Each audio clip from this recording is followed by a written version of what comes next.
भी उसके बारे में बहुत सकारात्मक भाव के साथ आगे बढ़ने को तैयार नहीं दिखते। मेरा आग्रह होगा कि हमें इसको आगे बढ़ाना चाहिए। संभावनाएं हैं, इसमें बहुत संभावनाएं हैं, और इन संभावनाओं को हम थोड़ी भी आगे बढ़ाने में योगदान दे सकें तो लागत कम और उत्पादन ज्यादा, ये इस सेक्टर के माध्यम से तेजी के साथ आगे बढ़ सकता है। दूसरा, खेती की आधुनिक तकनीक को भी अपनाने की आवश्यकता है। हम ड्रिप इरिगेशन की तरफ किसान को ले जा सकते हैं। सरकार, केंद्र और राज्य सरकार इसमें सब्सिडी देती है। किसानों को इसके बारे में अवगत कराना, उन्हें बताना, क्योंकि उत्तर प्रदेश के अंदर अगर हम देखें तो सामान्य किसान के पास जो 1.5 से 2 एकड़ की आती है, और 1.5 से 2 एकड़ की उसमें वह एक औपचारिक मान करके उसको खेती करता है, तकनीक अपनाने से संकोच करता है, उसमें किसी भी अन्य प्रकार से वह कोई नया प्रयोग करने में संकोच करता है।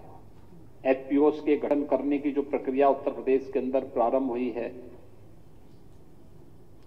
ये सभी पूरे देश के अंदर जिस तेजी के साथ बढ़ा है, उत्तर प्रदेश के अंदर भी हम लोगों ने इसमें गति तो पकड़ी है, लेकिन इन सभी उसमें कृषि वैज्ञानिकों के साथ साथ इस सेक्टर के जो कृषि उत्पाद के उद्यमी हैं, जो हमारे प्रगतिशील किसान हैं, ये सभी मिलकर के अगर इस कार्यक्रम को आगे बढ़ा लेंगे तो उत्तर प्रदेश की उन व्यापक संभावनाओं को आगे बढ़ा करके हम उत्तर प्रदेश के अंदर के जो हमारी वास्तव में एक प्रधानमंत्री जी की मंशा है कि उत्तर प्रदेश आगामी 5 वर्षों के अंदर $1 ट्रिलियन की इकोनॉमी के रूप में आगे बढ़े। अगर भारत को $5 ट्रिलियन की इकोनॉमी बनना है तो उसमें उत्तर प्रदेश का कंट्रीब्यूशन इस रूप में आगे बढ़ सकता है, और इसमें हर एक फील्ड में हमें कार्य करना होगा। और उसमें जो सबसे अधिक संभावना उत्तर प्रदेश के अंदर है वो कृषि और कृषि से जो अलाइड सेक्टर हैं, इन सभी में इन संभावनाओं को आगे बढ़ाने में हम सभी लोग मिलकर के आगे बढ़ा सकते हैं। इस कृषि वैज्ञानिकों की संगोष्ठी में जो भी निचोड़ सामने आया है, मैं चाहूंगा कि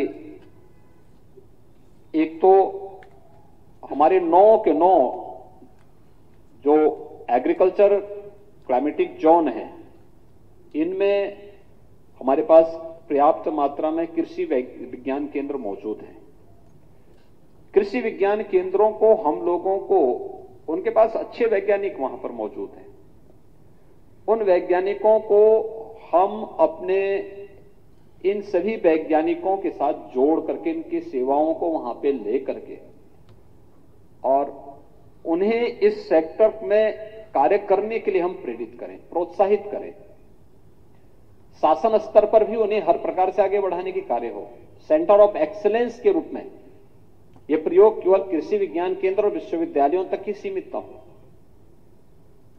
हमें अगर केले के टिश्यू कल्चर की लैब स्थापित करनी है तो हम इसका केंद्र बिंदु विश्वविद्यालयों को बनाएं, कृषि विज्ञान केंद्रों को इसके साथ जोड़ें, तकनीक का केवल केंद्रीकरण नहीं बल्कि विकेंद्रीकरण भी करें और उन्हें निचले स्तर तक पहुंचा करके हर एक कृषि विज्ञान केंद्र और विश्वविद्यालयों को फिर प्रगतिशील किसानों के साथ साथ एक सामान्य किसान तक उसकी पहुंच बन सके, किसान को वहां आने में संकोच न हो, और हमारे वैज्ञानिकों को भी किसानों के बीच में जाकर के किसी प्रकार का कोई संकोच न हो। हमें इस प्रक्रिया को आगे बढ़ाने की आवश्यकता है। अगर हम केवल इसे कृषि विज्ञान केंद्र के तक सीमित रख करके और कृषि विज्ञान केंद्र भी केवल अपने तक ही सीमित रखेंगे और किसानों के इसके साथ नहीं जोड़ेंगे तो हमारी मेहनत सार्थक नहीं हो पाएगी। और मुझे कहने में कोई संकोच नहीं कि हमारी संस्थाएं अभी भी समाज से जुड़ नहीं पाई है। हमें इस बात को देखना होगा कि जो कुछ भी सुविधा हमें प्राप्त हो रही है इसमें समाज के एक एक व्यक्ति का कंट्रीब्यूशन है। शासन जो धनराशि किसी कार्य के लिए उपलब्ध कराती भी है, ये शासन का अपना धन नहीं होता है। ये किसी मुख्यमंत्री या किसी मंत्री का या किसी विभाग का अपना स्वयं का धन नहीं है। ये पब्लिक कंट्रीब्यूशन से जब इसका कलेक्शन हुआ है, फिर वही धनराशि हम किसी प्रोजेक्ट के लिए, किसी कार्यक्रम के लिए आगे बढ़ाने के लिए दे पाते हैं। इसलिए उन सभी के लिए अगर कुछ सुविधा और उन्हें प्रोत्साहित करने के लिए या उनको हम कुछ नयापन दे करके उनको बता सकें, तो हमें इस प्रक्रिया को आगे बढ़ाना पड़ेगा। एक साइकिल उसकी रेट तैयार करनी पड़ेगी। और मुझे पूरा विश्वास है कि उत्तर प्रदेश जैसे राज्य में इस प्रकार का कार्यक्रम आयोजित होना, उसको एक्शन प्लान के रूप में उसे लागू करने की एक ठोस रणनीति को आगे बढ़ाना एक सकारात्मक पहल इस फील्ड में है। उत्तर प्रदेश